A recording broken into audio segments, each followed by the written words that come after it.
এটা তো দেখছি ইংরেজিতে লেখা, বাবা রে বাবা। আচ্ছা দেখি যে উইথাউট ডিভোর্সিং দ্য বয়। আসসালামু আলাইকুম হুজুর। এই আগে কে দিয়েছো? আমি তোমাকে ধমক দিব না, আমি তোমাকে একদমই ধমক দিব না। কে আছো বলবা নাকি ভয় পাচ্ছ? সোনামণি, দাল মে কুছ কালা তো জরুর হ্যায় ইহাঁ পে। আচ্ছা ঠিক আছে, যাও, আমি বলবো না। আমি আজকে তোমাকে নাম বলতে বলছি না, আমি পড়া ট্রাই করছি। এদিকে তাকান। আসসালামু আলাইকুম হুজুর, টেক লাভ। ওয়ালাইকুম আসসালাম। প্লিজ আনসার, দয়া করে উত্তর দিবেন। আচ্ছা, a girl named A marriage a boy name B.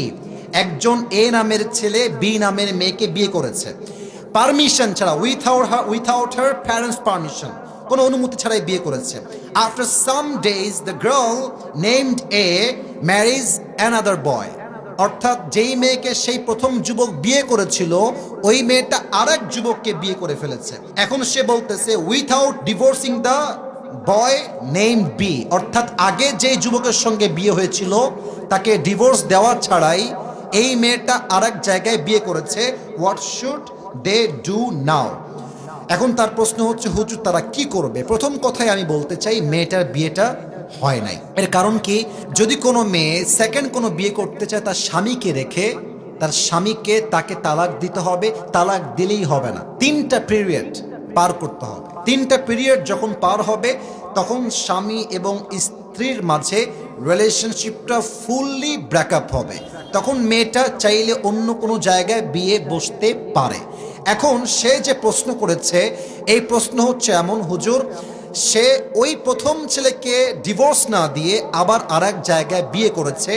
আমার মনে হয় যেই মেয়ে প্রথম স্বামীর থেকে ডিভোর্স না নিয়েই অন্য কোথাও বিয়ে বসে যায়, তার চরিত্রে নিশ্চিত ভেজাল আছে যুবক ভাইরা। আর আমি একটা কথা মনে প্রাণে বিশ্বাস করি, বিশ্বাস বড় একটা দামি জিনিস। সস্তা মানুষ বিশ্বাসের মান ধরে রাখতে পারে না। যেই মেয়েটা তোমাকে ডিভোর্স না দিয়েই বিয়ে করেছে, মনে রাখবা ওইটা আসলে সেকেন্ড টাইম তোমার বউ হওয়ার যোগ্যতা রাখে না, ওকে ডিভোর্স দেওয়াই উত্তম হবে। তবে মেয়েটা যদি এখন সত্যি বিয়ে করে সংসার করে, আমি আপনাকে কোরআন দিয়ে বলছি, হাদিস থেকে বলছি, কোরআনের চোখ দিয়ে বলছি, হাদিসের চোখ দিয়ে বলছি, মাসআলার চোখ দিয়ে বলছি, মেয়েটা এখন স্বামীর সঙ্গে থাকলেও জেনা হবে, শুইলেও জেনা হবে, ডানে বামে যাবে, একসঙ্গে থাকবে, দ্বিতীয় স্বামীর সঙ্গে প্রত্যেকটা কাজ জেনার সামিল হবে। কারণ তার প্রথম বিয়ের থেকে সে এখনো মুক্তি পেতে পারে নাই। কথা ঠিক আছে কিনা বলে? আর যে আমাকে প্রশ্ন দিয়েছো তাকে আমি এতটুকু বলতে চাই, যদি এটা তোমারই ওয়াইফ হয়, আমি জানি না কার ওয়াইফ, বাট তোমার বন্ধুরও যদি ওয়াইফ হয়, বন্ধুকে আমার এই মেসেজটা বা ভিডিও পাঠিয়ে দিও। এরকম মেয়ের সঙ্গে সংসার করার কোনো দরকার নেই। এবং এই মেয়েটা যা করছে এখন, বিশ্বাস করুন, যাকে যে বিয়ে করেছে, ওই মেয়েটা যাকে বিয়ে করছে ওর জীবনটাও জাহান্নাম হয়ে যাবে। এবং মেয়েরা, ভাই কি বলবো, বললে কথা বের হয়, মেয়েরা বিয়ের সময় এত পরিমাণ মিথ্যা বলে।